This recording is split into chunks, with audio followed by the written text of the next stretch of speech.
Hello, Don Schmidt, the Book Kahuna, coming at you with a publishing tip for the day. Now, some of you have asked me about what happened with the audio for my YouTube video about Humpty. And I checked it, and you were right.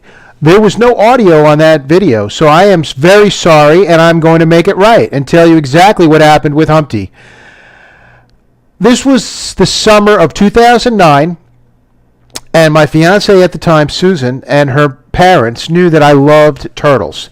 They lived out on the eastern prairie in Hugo, and they always had these, Western ornate box turtles that they kind of called sand turtles that showed up on the side of the road all the time. What I would do whenever I drove out there was I would stop and make sure that the turtle was okay and on the right side of the road, not knowing what side of the road was the right side of the road for the turtle. And in learning since then that whenever you change the direction of a turtle, he's going to instinctively go back in the direction that he was headed anyway, you might as well not do it. Also, when we went to Florida a few years ago, we were over at NASA. And right near NASA, there's this huge game preserve or natural seashore preserve. And there are these huge gopher tortoises that are wandering around there. And we were coming around a corner, and there were two of them right in the road. And I stopped the car, and I went out, and I picked them up. And they were pretty heavy. And I moved them off to the side of the road. Again, it's a turtle. The turtle is going to do what the turtle is going to do. It's going to go in the direction that it wants to go in. But I always feel that we have to help. We have to help our fellow creatures on this planet. And that brings me to the Humpty story. It was around my birthday, 2009, which is in August, and Sue's parents had found this turtle, and they decided to give it to me. Now, normally they wouldn't, but there was a problem with the turtle. When I got the turtle had a huge crack. Almost half of the shell was cracked right down the middle.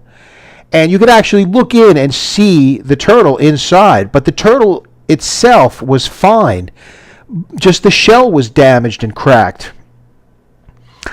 Her mother told me that she had checked with a vet, and the vet said that the turtle would be fine like that. I said, okay, all right. I took the turtle home, started to take care of the turtle, fed it crickets, mealworms. While I was feeding it the live bait or the live food, I noticed that the crickets would go inside the shell of the turtle and then pop out again. And I said, oh, this is not good, because they're going to leave behind dirt and germs, and the turtle's going to get sick and die. I started to do some research, went to my vet in Broomfield, who handles my dog and cats now, and they said, no, we don't handle reptiles. But they put me in touch with another vet closer to my house in Broomfield who handled reptiles. I took the turtle in and asked the doctor, what should I do about this turtle? Another vet has said it's okay to leave the turtle like this, and the turtle will be fine. This vet looked at the turtle and said, oh, no, this turtle can't stay like this. We have to do something.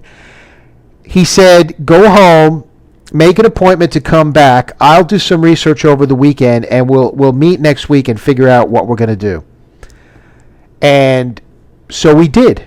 He did some research, checked in on things, did some studying of other vets' procedures that they had done on turtles, tortoises, came back to me and said, okay, we've got it figured out. I called in, made an appointment, brought the turtle in. They put the turtle under anesthesia, and they cut off all of the dead shell, so that it was only living tissue that was left of the shell. And then what they did was they filled it in with a bioprene mixture so that the shell would actually expand as the turtle grew, and it wouldn't, if it didn't, it would kill the turtle because it would constrict him and construct him from ever growing.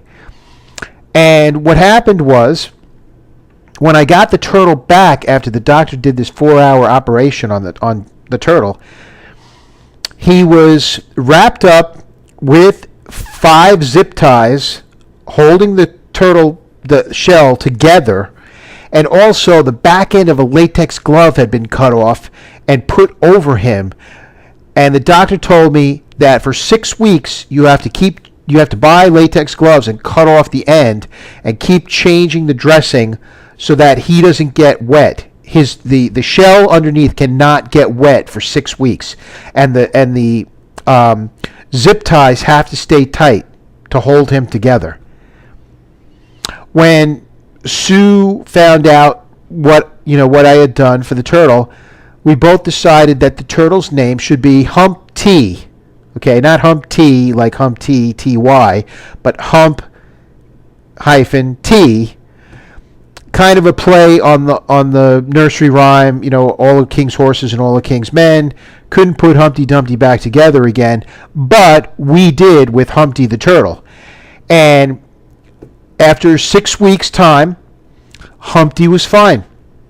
They took the zip ties off, they took the latex off, and you could see like a scar where, Humpty's shell had been damaged, but it was together. It was one solid shell now, again. And so that's the story of Humpty. Humpty was a great turtle. I love turtles and took good care of him. That's the story. Got to help your fellow creatures out there because sometimes they need our help. And we're the only ones who can give them the help they need to flourish in this world. Don Schmidt, the Book Kahuna, coming at you with the Humpty story, the Humpty Chronicles. Till next time, bye-bye.